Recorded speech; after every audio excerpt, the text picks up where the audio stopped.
Would you like to add trendy text to your images very easily? I will show you how to do that with PhotoDirector. Tap Edit and then choose your image and go to Text.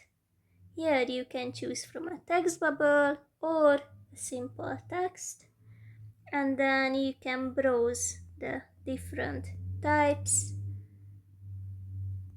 Choose the one you like the best. I like this heat type, so click on it and then click on text here, so you can write your message. Be kind. Okay, click on the check mark, and you can even change the font type itself, and you can change the style. If you go to style, choose the color, choose the format of the text, and you can even adjust its border and add some shadow to make it cooler.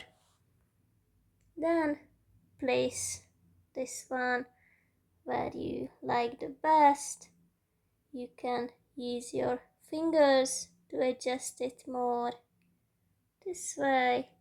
And finally, save your image. Click on the check mark, save changes, and download the file. That's it. Thank you for your attention.